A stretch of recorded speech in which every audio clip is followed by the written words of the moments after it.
Okay, आप लोगों को स्क्रीन दिख रहा है ना? Yes sir. सो या फाइन। हम क्लास डिजाइनिंग के स्टेप पे थे, हम लोगों ने डिस्कस भी करा था कि एनालिसिस मॉडल में क्या होता है, डिज़ाइन में क्या होता है, then we are going from the class design. So usually आपके एनालिसिस मॉडल में आपके पास इंफॉर्मेशन थी, उस इंफॉर्मेशन पे काम कर रहे थे।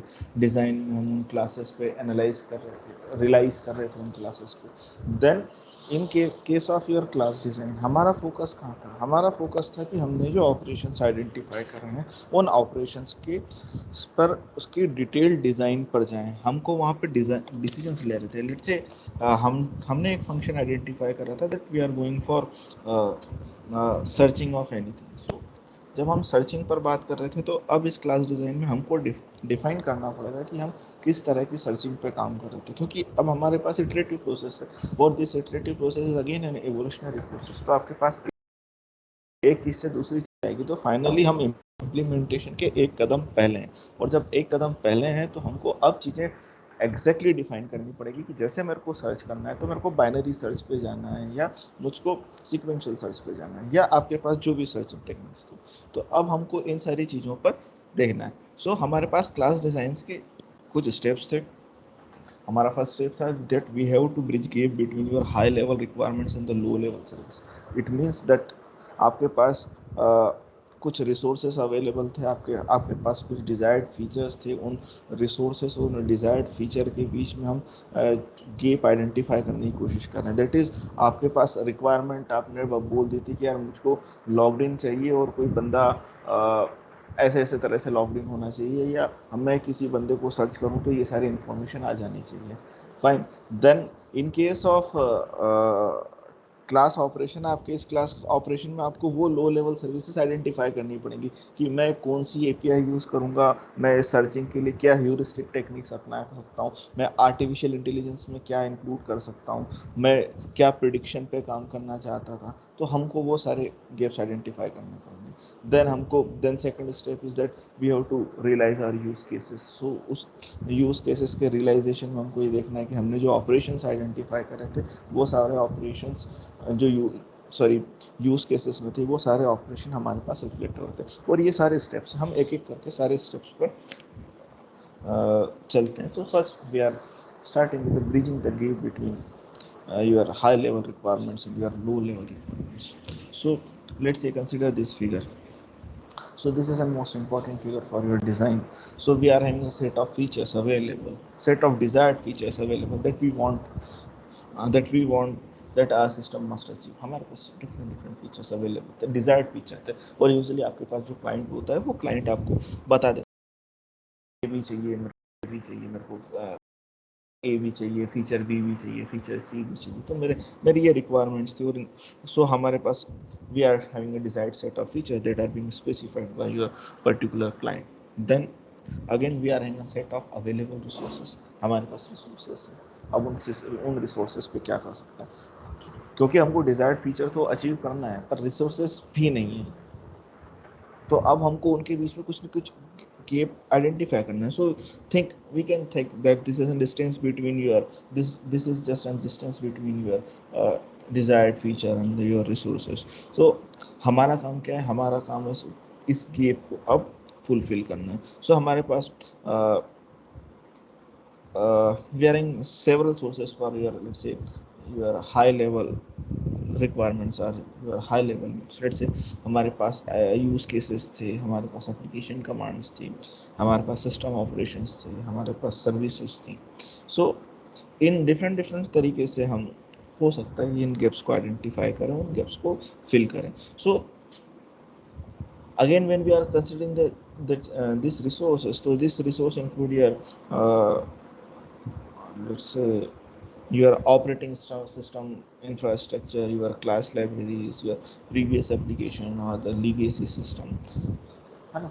सो जैसे सामने वाले ने बोला था कि यार मेरे को एक सिस्टम चाहिए था, लेट्स से एक वेबसाइट भी बनानी थी। तो एक वेबसाइट हमको बनाना है तो उसने कुछ फीचर्स दिए, उसमें पहले उसने ये रिक्वायरमेंट भी दी कि मेरी जो है कॉस्ट कम होनी चाहिए। तो अब जब हम कंपेयर करते हैं, मतलब आज का सिनेरियो एग्जैक्टली मुझको नहीं पता, पर जब मैं वेबसाइट्स बनाया करता था तो यूजली हमारे पास दो तरह के सर्वर्स हुआ करते थे। फर्स्ट लिनक्स सर्वर, सेकंड से विंडोज सर्वर।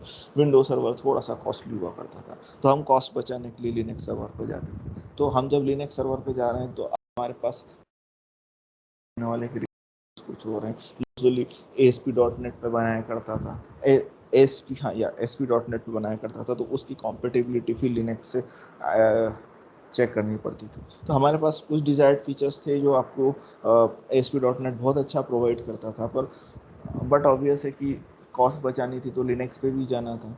तो अब हमको यहाँ कुछ ना कुछ गैप्स आइडेंटिफाई करने हैं, हमको सर्विसेज आइडेंटिफाई करनी है। ऐसे गैप्स को आइडेंटिफाई करेंगे तो चीज़ें देखनी है। So let's say if we can directly if we can directly construct our each features right from our resources, then we can say that we are done. Let's say for an example, uh, uh, let's say consider an example of like direct resources, or like let's say we are working on Excel sheet. So let's say a user can use this Excel or this as spreadsheets to develop or construct a formula for his particular requirement. So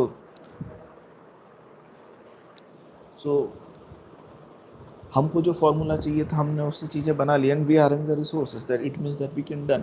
जैसे आप लोगों की attendance calculate होती है, daily attendance record बनता है, उस daily attendance record से हम आपकी अटेंडेंस कैलकुलेट करते हैं। तो और जब ओवरऑल अटेंडेंस कैलकुलेट कर रहे हैं तो हमारे पास क्या हो रहा है कि एक्सेल में हम लोग फाइनली आपकी नंबर ऑफ पीस काउंट कर लेते हैं। So we are in the resources, we are in the resources, let's say we are in attendance and I am having a sufficient tool that is Excel, so it means then we are done. But usually ऐसा होता नहीं, it is not in this case. Fine, again example लें कि again आपके रोज की daily attendance sheet हम calculate कर रहे हैं, डाउनलोड कर रहे हैं। अब उस अटेंडेंस शीट में क्या होता है कि एक बंदा एक क्लास में लॉगिन होता है और पहले टाइम से और आखिरी टाइम तक बैठा रहता है, it means that he is present in our system. पर कुछ बच्चे होते हैं, मैं नाम नहीं बोलना चाहता, 1 मिनट के लिए लॉगिन होता है फिर बाहर चले जाते हैं। तो अब एक केस तो ये था कि बच्चा जैसे हमारे सिस्टम में लॉग इन हुआ, हमने मान लिया कि वो स्टूडेंट प्रेजेंट था, पर अब हमको केस देखना है कि वो स्टूडेंट लॉग इन हुआ और 1 मिनट बाद लॉग आउट हो गया, लॉग आउट। सो क्या उसको उस अटेंडेंस को कैलकुलेट करें? सो हमारे पास हर चीज़ इजी नहीं होती। अगर हमारे पास रिसोर्सेस अवेलेबल हैं तो रिसोर्सेस पे हम ये नहीं बोल सकते कि यार हम इजीली इसको कैलकुलेट करें। अब हमको उसके साथ कुछ इटरेटिव फार्मूले लगाने हैं। इटरेटिव फार्मूले में ये है कि कौन कौन बच्चा आपकी क्लास में एटलीस्ट 30 to 35 मिनट्स बैठ रहा है, तो उसके हिसाब से उसको अटेंडेंस दें। Fine. So when we are saying that we are having resources, sufficient amount of resources, we assume that we are done, but it is not an usual case. Because so let's say suppose we want to build an again web based ordering system. So for that we cannot uh, readily use this Excel sheet or spreadsheet or some programming language, because we are having lots of gaps are available between your resources. Like we have to invent some intermediate elements such that uh, some time constraints and so on. So we have to identify the different intermediate elements. Let's say intermediate element क्या होगा, जैसे आपने order करा, simple सा एक formula था कि आपने ऑर्डर करा और मैंने उस ऑर्डर को उसकी प्राइस कैलकुलेट कर ली, पर इसके बीच में कुछ इंटरमीडिएट ये था कि मेरा ऑर्डरिंग सिस्टम था, उसका वेब बेस्ड सिस्टम था। उस वेब बेस्ड सिस्टम में हमको मेनूज भी दिखाने थे, दिस इज़ फाइन, बट हमारे पास एक टाइमली कंस्टेंट भी था। तो बीच में कुछ ना कुछ इंटरमीडिएट एलिमेंट्स आ रहे थे कि वो जो मैंने ऑर्डर लिया था उस ऑर्डर का मेरे को सामने वाले को टाइम भी देना था कि इतने बजे तक आपका ये पर्टिकुलर ऑर्डर कंप्लीट होगा, डिपेंडिंग ऑन मेरे पास अभी कितनी queues available. So we have to add some intermediate elements for this bridging the gap between your high level requirements and your particular resources. Again, so we are in, let's say this is my figure, and we can say that we can have some intermediate elements. Furthermore, if the gap is very large in between your desired features and your available resources, then we have to organize these intermediate elements in between different layers available. So these intermediate elements may be your operation, your classes, or other UML constructs like or UML artifacts or elements that are being available. So when we are inserting these intermediate elements, it means that you are going for some successful design in your system. But when we are like to add these intermediate elements, so this is not an obvious case. We have to go for various type of the decomposition. uh, okay, fine. So we have to go for various type of decomposition, like we have some higher level of operation. So so we must guess like what are the intermediate operation in between, and we have to try to build all those intermediate operations. Now when we are going to build this intermediate operation, so we must be alert that these intermediate operations are must be unique, and this must be unique, and और उसके साथ same type के operations और कहीं आपके उसी particular layer पर exist नहीं कर रहे. So this we have to find that it must be unique and no identical elements or non-identical attributes or operation or classes are exist in your particular system. So what we can do is that by having some these intermediate elements, we can save or we can go for a smaller size of code, and we can increase the clarity of this particular thing by folding or folding like similar operations into a uh, smaller type of elements or a smaller type of constraints, or we can say that a smaller type of the packages that are being available. So if your intermediate elements are usually exist in your system, or all they are already built in your system, then we can just use them, uh, and thus we can apply the code reusability, and thus it certainly help for bridging gap in between your system. So let's say we can use certain types of framework, or we can use certain types of the libraries for fulfilling all these types of elements. Let's say again simple example हम लेके चलें कि हमको college की बस कोई college की बस का ट्रैक आइडेंटिफाई करना है, तो हमारे पास रिक्वायरमेंट्स क्या थी. हमारे पास ये रिक्वायरमेंट थी कि जैसे ही मेरे कॉलेज की बस जो है 2 मिनट पहले या 3 मिनट पहले मेरे स्टॉप पर आए, तो मुझको पता चल जाए कि बस 2 मिनट या 3 मिनट पहले आनी चाहिए. Then we are having resources हमारे पास ये है कि हमारे पास पर्टिकुलर कोई ऑपरेटिंग सिस्टम अवेलेबल है, सामने वाले बंदे के पास ये पर्टिकुलर मोबाइल नोट्स अवेलेबल है, लेट्स से उसके पास एप्पल मोबाइल है या एंड्रॉयड मोबाइल है या विंडोज मोबाइल है, and so on. So this are certain types of the resources, and you are having some programming language infrastructure available. So what are the intermediate elements that you are having? So intermediate elements में हम क्या कर सकते हैं, हम कुछ Google की GPS की API यूज़ कर सकते हैं या दूसरी भी API यूज़ कर सकते हैं, so that we can manage the location of your particular bus. So this is a simple case when we are going from this bridging the gap between. So मोटे मोटे तौर पर हम ये कह सकते हैं कि हमें यहाँ पर दूसरे क्लासेस सेट करनी पड़ेगी, हमको दूसरे UML के आर्टिफैक्ट्स यूज़ कर सकते हैं, या हम कुछ लाइब्रेरीज यूज़ कर सकते हैं, या हम कुछ फ्रेमवर्क यूज़ कर सकते हैं जो हमारे अवेलेबल रिसोर्स और डिज़ायर्ड फीचर को बीच में ऐड करें. सो हमको अब यहाँ क्लियर कट आइडिया मिलेगा कि मैं जब GPS पर मैप कर रहा हूँ तो मेरे को कौन सी पर्टिकुलर GPS की API यूज़ करनी है, उसका सर्विस प्रोवाइडर कौन है, उसका वो हमसे इनपुट में क्या लेगा, हाँ वो हमको आउटपुट में क्या रिटर्न करेगा. तो ये सारा क्लियर कट आइडिया हमारे पास अवेलेबल है. तो जब हमारे पास ये सारा क्लियर कट आइडिया अवेलेबल है, तो हमारे क्लास डिज़ाइन में हमारे पास कुछ ऐसे ऑपरेशंस होने चाहिए जो हमको बता देंगे कि हमारे पास ये एट्रीब्यूट पर्टिकुलरली ये एट्रीब्यूट्स हमको चाहिए, ताकि हम किसी पर्टिकुलर फ्रेमवर्क को, सर्विसेज को या दूसरे क्लासेस को अगर यूज़ कर रहे हैं तो उनके बीच में कम्युनिकेशन कैसे होगा. Fine. So this is how we can go for bridging the gap in between your high level resources and your low level resources. Then the another criteria or step for designing your class design is designing your algorithms. So Now we are going for formulating this algorithms for each operation. हमने operations identify करे, हमने attributes identify करे. Now we are going for formulating all algorithms for each operation, a particular operation that are supposed to be the complex for your system. So during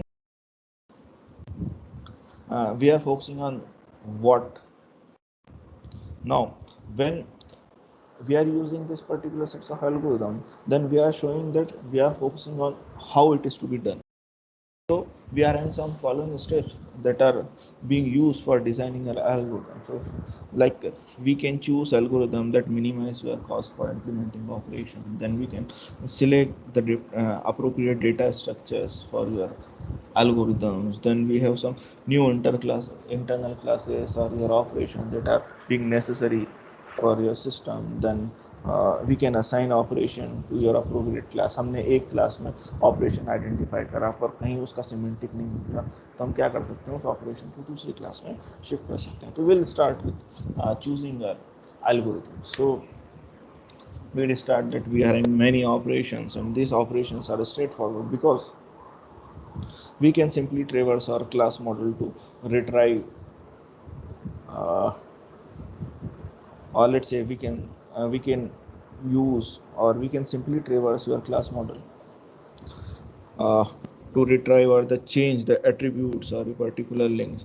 So when we are saying that your particular class model, so this class model traversal cannot be fully express some operations. Like we often use pseudo codes to handle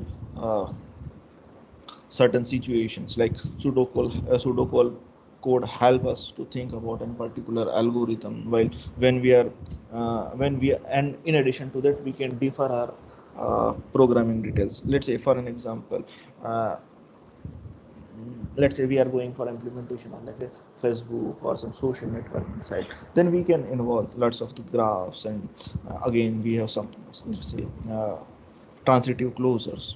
So in addition to that we can have some uh, different type of data structures also available for us. So this is how your class model is not that much sufficient for certain applications. So we have to identify different algorithms. Like let's say, and again this is an example, like social network, so you have to use some graphs and then transitive closures and so on. So in addition to that, when your efficiency is not a particular issue, then we can use a simple algorithms, and these algorithms are usually supposed to be very fine. In practical cases, only few operations tend to be uh, tends to be some bottleneck for your particular application. Like typically only 20% of the operation consumes the 80% of your execution time. Like we are going from the convolutional neural network, we are in lots of the operation, but your this is let's say not in convolutional network, even we can go for this neural network. So your back propagation or error back propagation takes lots of time because you are having lots of iterations. Not all, but yes, we can have certain operations that takes much time in comparison to your different operations. So we should focus on these particular operations, while the remaining operations, uh, it is better to have a design that is simple and understandable and easy to program. Again, let's again taking an example of neural network. So back propagation आपके पास बहुत ज़्यादा time ले रहा है, then we are going for, let's say, loss function or your output function. तो वहाँ ज़्यादा calculation नहीं हो रहा, तो वहाँ पर हम simple design classes भी use कर सकते हैं. let's say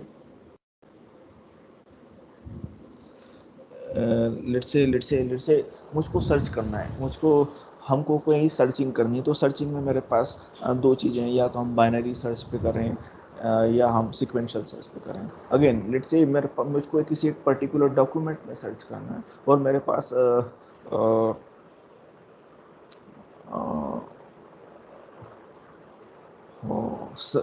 सर्च करना है और सर्च के साथ मेरे पास मल्टीपल प्रोसेसर सिस्टम पड़ा है, तो मैं क्या कर सकता हूँ, मैं मेरे उस पर्टिकुलर टेक्स्ट को, अगर मेरे पास let's say n number of processors हैं, तो मैं मेरे उस पर्टिकुलर टेक्स्ट को n नंबर के पार्ट्स में डिवाइड करता हूँ और हर n पार्ट्स में मैं एक एक सिंगल पॉइंटर लेके चलता हूँ और वहाँ से उसको सर्चिंग यूज़ कर सकता हूँ. तो this is how we can reduce our time for your particular operation. हमारे पास बहुत बड़ा सॉफ्टवेयर है, पर उसमें उस सॉफ्टवेयर में इंपॉर्टेंट टाइम क्या लग रहा है, आपके पास सर्चिंग लग रही है. तो अगर मेरे पास n नंबर के प्रोसेसर अवेलेबल है, तो उस पर्टिकुलर बहुत बड़ा जो टेक्स्ट है, उस टेक्स्ट को हम n ब्लॉक्स में डिवाइड करेंगे और हर एक प्रोसेसर जो है वो अपनी सर्चिंग अप्लाई करेगा एक एक ब्लॉक पर. सो हमारा जो टाइम है वो time 1/n, sorry not 1/n but by n जो है हमारे पास डिवाइड हो जाएगा. एग्जैक्टली डिवाइडेड बाय n हमारे पास पर्टिकुलर अचीव नहीं होगा, क्योंकि हमारे पास हो सकता था कुछ कॉन्टेक्स्ट स्विचिंग में टाइम लगे. पर या हम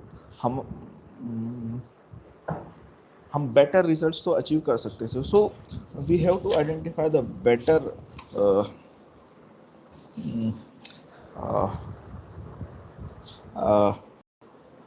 better algorithm. So for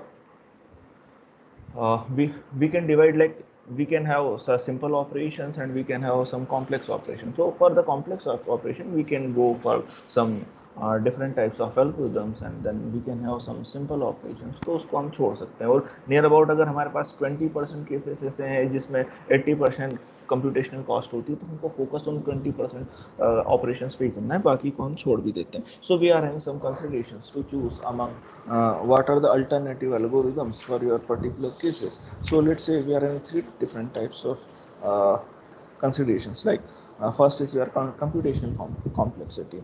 So we have to check, जैसे मैंने आपके पास एग्जांपल बताया था कि हमारे पास नंबर ऑफ प्रोसेसर्स अवेलेबल हैं. So we can check how does your processor time increases as your function of your data structures increases your size. So we don't have to worried about your particular small factors in particular efficiency. For an example, let's say an extra level of indirection is usually insignificant if it improves the clarity of your system. So we have to consider the computational complexity over here. So your computational complexity increases, like you are having some constant time, you are having some linear time or quadratic time, or we can have some exponential time. So like again, when we are going from bubble sort, so for this bubble sort you are having n square of computational complexity, where n is the size of your particular list. So what we can do is that we can use an alternative algorithm, like that requires much less time, like n log n, or n log is the better time. So we have to choose by your computational complexity. Like जैसे मैंने आपको example बताया था कि हमारे पास जो है वो प्रोसेसर्स में सर्चिंग पर टाइम ज़्यादा लग रहा है. मैं सर्चिंग में कोई सॉर्टिंग तो लगा नहीं सकता था, मैं रियल वर्ल्ड पर काम भी कर रहा था. सो या टेक्स्ट पर ही सर्च कर रहे हैं, तो टेक्स्ट पे सर्चिंग में आपको टाइम तो लगेगा ही. So what we can do is that we can divide your system and we can achieve some parallelized searching algorithm. So thus we can have some less number of the computational complexity. Then second one is the ease of implementation and the understandability. Right. So performance is good, and it is not critical for, like you are having some simple algorithms. Then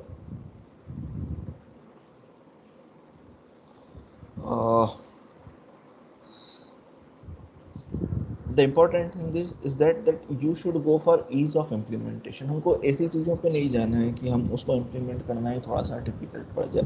Let's say जो चीज़ें हमको आती नहीं है, so unless we are having some performance problem, then we should not go for some complex algorithms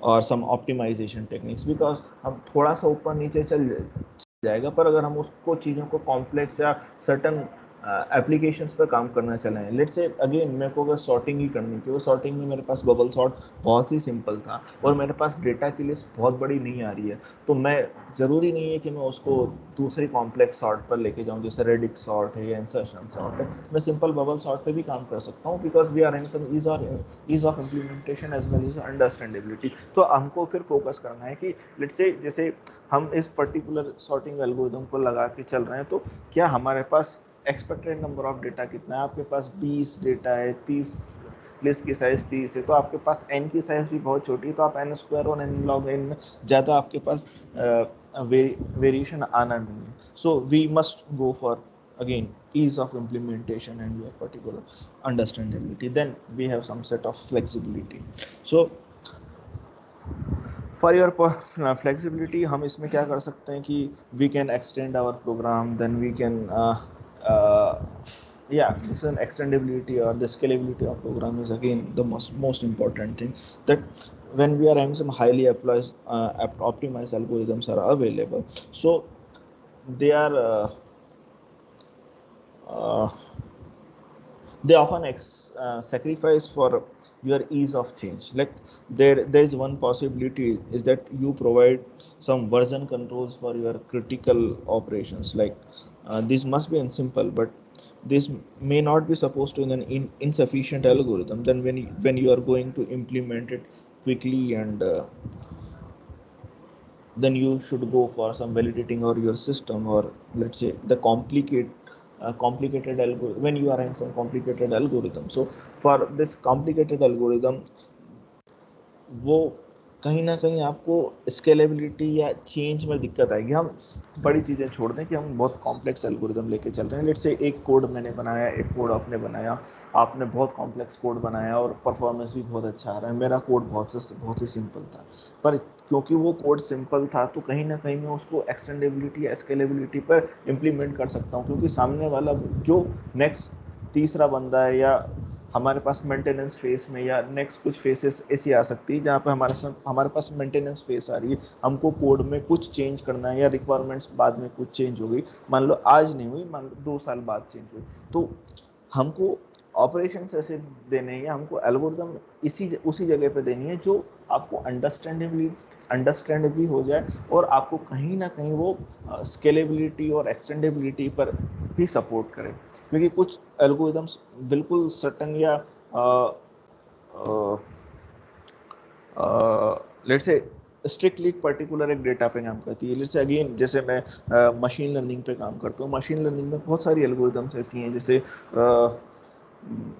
जो statistical and probabilistic model पर चलती है, तो वो एक ही तरह पर आगे चल गई। अगर वो एक ही तरह पर आगे चल गई तो हम उसको वापस उसमें कुछ अपडेट नहीं कर सकते। While when we are going from let's say non parametric density estimation, तो नॉन पैरामीट्रिक डेंसिटी एस्टिमेशन में जब हम हाइपर प्लेन्स बनाते हैं, तो हाइपर प्लेन्स में या तो हम साइज ऑफ हाइपर प्लेन हम बड़ा कर सकते हैं, या sorry volume of the hyperplane आप बड़ा कर सकते हैं, या आप number of items in particular hyperplane में चेंज कर सकते हैं। तो जैसे ही मेरे पास एक कांस्टेंट इक्वेशन आती है तो मैं क्या कर सकता हूँ, या तो मैं के को बढ़ा दूँ या मैं वॉल्यूम को बढ़ा दूँ। अगर मैं के को फिक्स कर देता हूँ, it means that we are going for let's say kernel density estimation. Then मैं वी को चेंज करता जाता हूँ, तो मैं उसमें सॉरी मैं के को कांस्टेंट रखता हूँ, तो we can go for this is K nearest neighbour methods. And मैं के को वेरी करता जाता हूँ और वी को कांस्टेंट रखता हूँ, so we can go for let's say kernel density estimation or particular some parse and window application. So we have to choose one particular application जहाँ पर हमको extendability और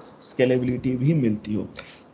So this is how we can go for let's say कौन सी algorithm को choose करनी है। तो although आपकी एल्गोरिदम बहुत अच्छा आउटपुट दे रही है, कंप्यूटेशनल कॉस्ट भी कम है, पर बाद में जब एक्सटेंडेबिलिटी की बात आती है तो क्या वो पर्टिकुलर एल्गोरिदम क्या एक्सटेंड हो सकती है। जैसे फॉर एन एग्जांपल कुछ डायमेंशन रिडक्शंस की मेथड होती है, तो डायमेंशन रिडक्शन की मेथड आपको कुछ ना कुछ डिस्ट्रीब्यूशंस लेके चलती है, कोई डिस्प्ले डिस्ट्रीब्यूशन लेके चलता है, कोई नॉर्मल डिस्ट्रीब्यूशन लेके चलता है। तो यूजुअली आपके पास क्या हो रहा है कि वो मैक्सिमम लाइकलीहुड या posterior information this is good, पर एक्सटेंडेबिलिटी की बात आती है तो हम उसके डेंसिटी एस्टिमेशन में हम कई नॉर्मल डिस्ट्रीब्यूशन यूज़ कर सकते हैं, डिस्प्ले डिस्ट्रीब्यूशन यूज़ कर सकते हैं, आप दूसरा भी डिस्ट्रीब्यूशन यूज़ कर सकते हैं। तो this is how you can achieve some extendability in your particular program. Fine. Then after choosing your particular algorithm in your in your designing your algorithm, the next topic for designing your algorithm is choosing your correct data structure that is being available. So usually your algorithms require data structure on which it is usually used to work. So during our analysis phase, we have focused on some logical structures of your uh, system information. But when we are in design phase, we had devised a data structure that will permit our efficient algorithms. So let's say uh, these data structures do not add some information in your analysis model, but yes, they usually help to organize it in some in certain convenient forms for your particular algorithm. So many of the structures are usually instances of your particular container classes. Like such data structures include like arrays, lists, queues, stacks. Then you have some sets, and then bags and dictionary, then trees, and many variations like priority queues and binary trees and so on. So most of our object-oriented languages provide some generic data structure as a part of their predefined set of your class libraries. Again considering an example of your Python. So Python में let's say मेरे को data reflect करना, data में particular data में changes reflect करने हैं या particular data में चेंजेस रिफ्लेक्ट नहीं करने हैं, तो इन पर्टिकुलर केस हम कौन सा डेटा स्ट्रक्चर यूज करेंगे. Again I am just waiting for responses from your side. अगर कोई फंक्शन जो है वो फंक्शन किसी पर्टिकुलर डेटा स्ट्रक्चर को, लेट्स से मेरे पास एक सीक्वेंस है, उस सीक्वेंस में मेरे को चेंजेस किसी फंक्शन के द्वारा या कोई फंक्शन उस पर्टिकुलर सीक्वेंस में चेंज नहीं चेंज ही नहीं करने देना, तो हम कौन सा वाला डेटा स्ट्रक्चर यूज करेंगे. एनी रिस्पॉन्स फ्रॉम एनीवन अगर सुन रहे हैं तो.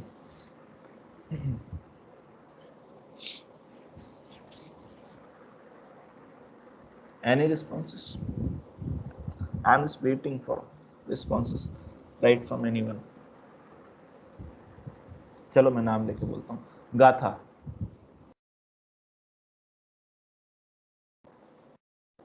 Gatha is absent.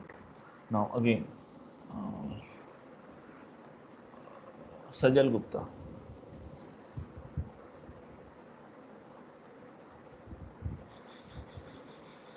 Ayush Chaturvedi.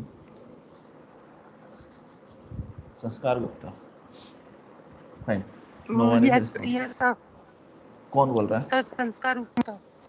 Sanskar Gupta बोल रहा है. हाँ गुप्ता जी बताएं. या अगर हमारे पास कुछ फंक्शन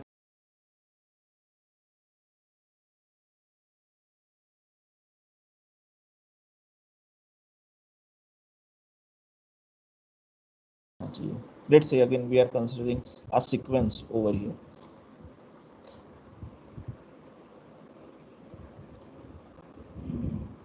अगर डेटा चेंज नहीं हो सकता तो हमको इम्यूटेबल डेटा स्ट्रक्चर यूज करना है. अब इम्यूटेबल डेटा स्ट्रक्चर्स कौन कौन से हो सकते हैं पाइथन में?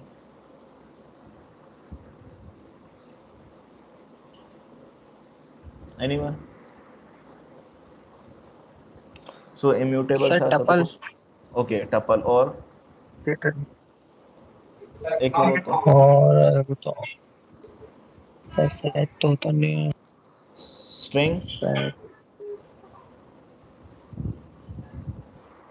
क्या स्ट्रिंग आपकी म्यूटेबल है या इम्यूटेबल है?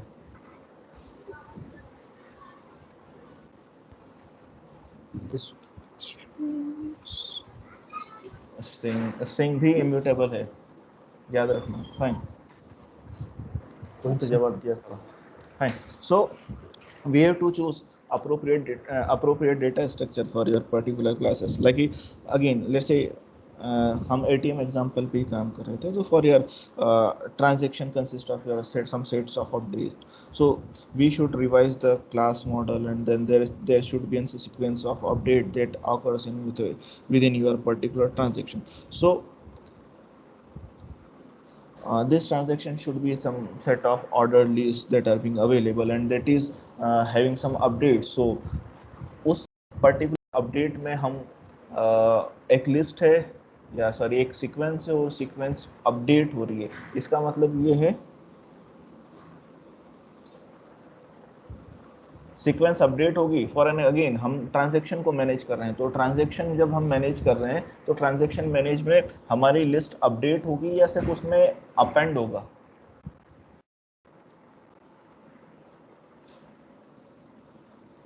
कौन सा डेटा स्ट्रक्चर आएगा?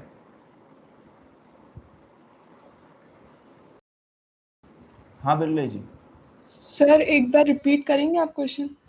मेरा एक क्वेश्चन था सिंपल सा कि मैं एक ट्रांजैक्शन को मैनेज कर रहा हूँ, हम एटीएम एग्जांपल पे चल रहे थे, तो हमारे पास एटीएम ट्रांजैक्शन पे बात कर रहे हैं, ट्रांजैक्शन चल रहे हैं, ट्रांजैक्शन को मैनेज करने के लिए क्योंकि नंबर ऑफ ट्रांजैक्शन होंगे तो उसके लिए हमारे पास एक सीक्वेंस लगेगी फाइल। अब वो सीक्वेंस में क्या मैं मेरे ट्रांजैक्शन अपडेट कर सकता हूँ या ऐड या डिलीट कर सकता हूँ? सिर्फ ऐड कर सकता हूँ, डिलीट कर सकता हूँ या अपडेट कर सकता हूँ? कौन कौन से ऑपरेशन परफॉर्म कर सकता हूँ? कौन से ऑपरेशन परफॉर्म कर सकते हैं उसके लिए डेटा स्ट्रक्चर बताना है कि इन ऑपरेशंस को परफॉर्म करने के लिए कौन सा डेटा स्ट्रक्चर यूज कर सकते हैं। हाँ, कौन सा डेटा स्ट्रक्चर यूज कर सकते हैं? सर सेट्स भी यूज कर सकते हैं और लिस्ट भी यूज कर सकते हैं क्योंकि लिस्ट क्यों यूज कर ये सकते हैं? हाँ दोनों ही म्यूटेबल है, तो वहाँ पे ऐड अपडेट और डिलीट आसानी से चला सकते हैं इन सब में। अगर मैंने एक ट्रांजैक्शन को बनाया तो क्या ट्रांजैक्शन हमारा पर्टिकुलर डिलीट होना चाहिए? तो ट्रांजैक्शन डिलीट नहीं होना चाहिए।